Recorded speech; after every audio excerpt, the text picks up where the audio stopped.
En esta ocasión vamos a discutir acerca de uno de los formatos más importantes que se utilizan en la industria de la moda, que corresponde a la ficha técnica de diseño y confección. Este tipo de formato varía de acuerdo a las necesidades de la empresa y puede estar dividido en diferentes formatos con responsables para cada uno de ellos, o puede ser un formato integrado en donde los diferentes participantes registran información de acuerdo a su conocimiento y su experticia para la elaboración de un producto. Lo que tenemos que tener claro es que como todo formato técnico debe estar estandarizado, es decir, que debe cumplir con una serie de requisitos y generalidades, que debe tener un paso a paso, unas condiciones y una información que se registre. Y normalmente la ficha técnica pues tiene como unos grandes componentes que vamos a estar revisando y principalmente vamos a empezar a comprender la información que se requiere para diligenciar uno de esos componentes en particular. Entonces, inicialmente, como cualquier otro formato, debe tener un componente de identificación, es decir, donde vamos a señalar a qué tipo de prenda nos referimos, cuál es su referencia o cómo está codificada, si la empresa maneja diferentes segmentos, es decir, si maneja femenino, masculino, infantil, es importante especificarlo. Adicionalmente, se recomienda añadir información acerca del material textil en el que se va a elaborar y su composición para poder validar el cumplimiento de las indicaciones o instrucciones de lavado de la prenda para la persona que está haciendo la confección. Entonces, aquí es donde señalamos el material y su composición. También se agrega una descripción para que sea fácil de identificar. Pues básicamente lo que es el título, el logo de la compañía e incluso el registro o la codificación de esa compañía como el NIT debe aparecer en este formato. Luego tenemos un gran espacio que está reservado para lo que corresponde al dibujo plano de la prenda. Ese dibujo plano con sus especificaciones de costuras, puntadas y pespuntes, que es lo que vamos a entrar como a detallar el día de hoy. Y es importante que ese dibujo plano aparezca tanto de frente como de espalda o frente y posterior.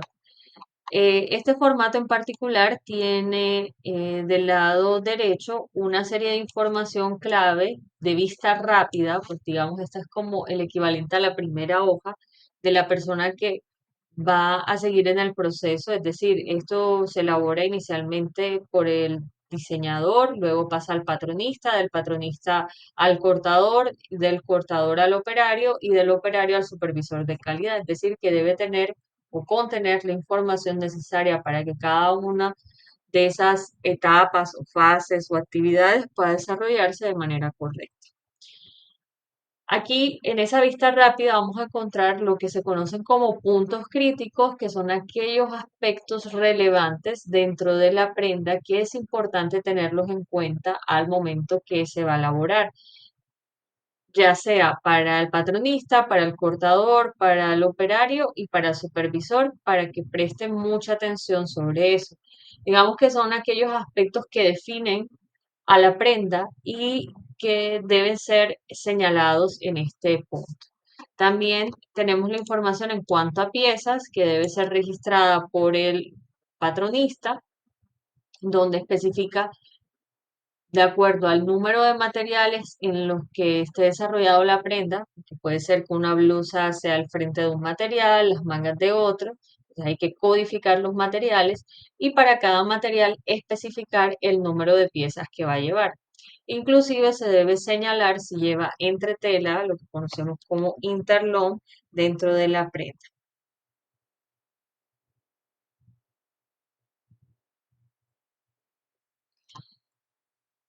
Tenemos también otro espacio para observaciones y finalmente seguimos ya al detalle de la ficha técnica. Es importante, para esto voy a ampliar, que dentro de la ficha técnica nosotros podamos conocer los componentes, es decir, los materiales e insumos que conforman la prenda, identificarlos por tipo, ubicación detalle, es decir, el nombre de ese material y el promedio o la cantidad que se requiere de ese material para elaborar la prenda. Esto sirve para que el portador pueda validar que exista la cantidad de material suficiente para fabricarse, que el operario pueda verificar que tenga todos los insumos necesarios para elaborar la prenda porque ya ha contado las piezas cortadas que aparecen en la parte superior por material y tiene que ver que tenga todos los insumos que se requieren. Y además sirve para el caso del patronista cuando va a elaborar el patrón, si debe hacer alguna marcación o señalización sobre este de acuerdo a los insumos que se van a suministrar. Por ejemplo, si va a haber un zipper que tenga el piquete, si va a llevar un ojete, por ejemplo, que marque con una perforación donde va a estar ubicado. Todo ese tipo de detalles son importantes para cada uno de los procesos y por eso deben aparecer registrados. A un lado encontramos lo que se conoce como la secuencia de procesos, que vienen siendo a grandes rasgos los procesos que se van a realizar para elaborar esta prenda. Normalmente esta es la secuencia de procesos que nosotros nos encontramos, que primero se hace el diseño, luego el patrón, se hace el trazo, se corta, se confecciona y por último se hacen los acabados. Sin embargo, nos encontramos con casos, por ejemplo, donde las prendas tienen procesos intermedios de lavandería, es decir, que la prenda se diseña, se hace el patrón, se traza, se corta, se confecciona hasta una parte, se envía a lavandería. Cuando regresa se termina la confección y luego la confección o la segunda parte de la confección hacemos los acabados. Entonces el orden sería hasta el paso 4 igual, corte, confección, colocamos la observación hasta dónde va a confeccionar, paso número 6 lavandería, paso número 7 confección, en observación se especificaría qué es lo último que se va a confeccionar, y el paso número 8 que agregaríamos sería el de acabados. Entonces es importante pues señalar eso de esta manera. En lo que corresponde a especificaciones de diseño es básicamente lo que ya está señalado dentro del dibujo plano en cuanto a costuras, puntadas, pespuntes, pero expresarlo de esta manera en texto, o sea, ya no va a estar solo acompañado de imágenes, sino de texto. Y aquí es importante identificar, por ejemplo, anchos de pretinas, medidas de puños, para una forma de control para la persona que está elaborando la prenda, tanto el patronista para saber pues finalmente cómo debe quedar la pieza y poder hacer los aumentos de costuras y demás, como para el operario para que cuando esté elaborando la prenda pueda validar o verificar que las medidas estén coincidiendo. Adicional, encontramos la información en cuanto a especificaciones de confección, el tipo de hilos que se van a utilizar, cuál es la descripción de esos hilos, el tipo de calibre, el color, la combinación y puntadas por pulgada. Para la parte de hilos tenemos diferentes tipos de hilos que básicamente se pueden dividir entre hilos mezclados, como estos que son poliéster algodón, que normalmente utilizamos para todo lo que son prendas exteriores. Tenemos hilos que son 100% poliéster, que se recomiendan para lo que es ropa deportiva o vestidos de baño por su alta resistencia, para que, pues, digamos que el sudor o materiales corrosivos como el agua de mar o el agua de las piscinas, que es un agua tratada, no dañe el hilo y no le quite vida útil a la prenda, es decir, que la prenda dure lo que tiene que durar por su material y no porque las costuras se rompen, porque el hilo se daña.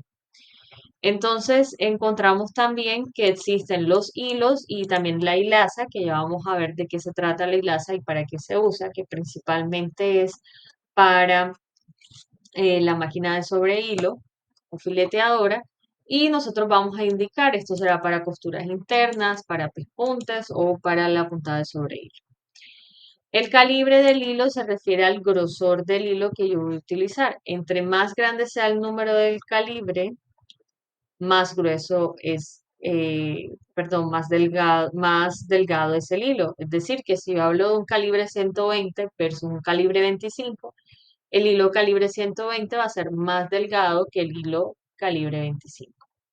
En el caso de las hilazas hablamos de dos cabos o de un cabo. Esto lo estaremos explicando más adelante porque de acuerdo a los números varían y cuáles son, digamos, los tipos de calibres que se utilizan para ciertos tipos de prendas de acuerdo a su material textil. Hablamos también del color. Puede ser que una prenda esté confeccionada con hilos del mismo color de la prenda. Es decir, si mi prenda es blanca, mis hilos serán blancos. Entonces, en ese caso, nosotros decimos que el color es a tono. Pero cuando la prenda tiene un color y los hilos otro, decimos que el color es en contraste. Si el caso ocurre para un color en contraste, nosotros tenemos que especificar la combinación. Como en producción, nosotros no hacemos solamente una combinación, es decir, yo solamente voy a vender esta blusa blanca, sino que viene blanca, azul, verde, amarilla. Para cada uno de esos tenemos que especificar la combinación. Entonces yo diría, si la blusa es blanca, el hilo es negro; si la blusa es negra, el hilo es blanco; si la blusa es azul, el hilo es blanco; y si la blusa es blanca, el hilo es azul. Entonces ya ahí estoy especificando las combinaciones. En cuanto a las puntadas por pulgada, al igual que los calibres de hilos, yo les daré una guía, pero lo importante es entender a qué se refieren puntadas por pulgada. Como su nombre lo indica, cuando nosotros tenemos un segmento que mide 1 pulgada, que son 2,54 centímetros. En ese ancho de esos 2,54 centímetros, yo me puedo encontrar con una cantidad de puntadas. Normalmente cuando hacemos prendas inferiores, trabajamos puntadas más largas porque los materiales son más gruesos, más pesados. Y al hacer una puntada muy corta o muy pequeña, lo que voy a terminar haciendo es que mi prenda en la confección se me dificulte porque se me puede partir la aguja, porque se me puede romper el hilo, porque digamos que el largo de la puntada es muy seguido, el entrar y salir de la aguja tan seguido de un material tan grueso la recalienta y termina partiéndose o queda muy tensionada para ese material. Entonces, también tenemos como unas escalas de cuántas puntadas por pulgada se trabajan para tejido plano, para tejido de punto, para prendas superiores, para prendas inferiores.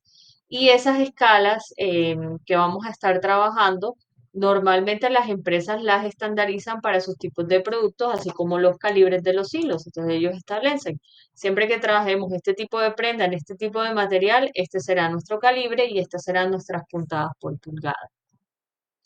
¿Por qué es importante cómo definir ese tipo de aspectos? Porque la persona que va a hacer la confección tiene que calibrar la máquina, el largo de la puntada, de acuerdo a las especificaciones de la ficha técnica. Luego encontramos en cuanto a confección la parte relacionada a ojales, que es donde nos indican la posición del ojal, que puede ser vertical, horizontal o diagonal.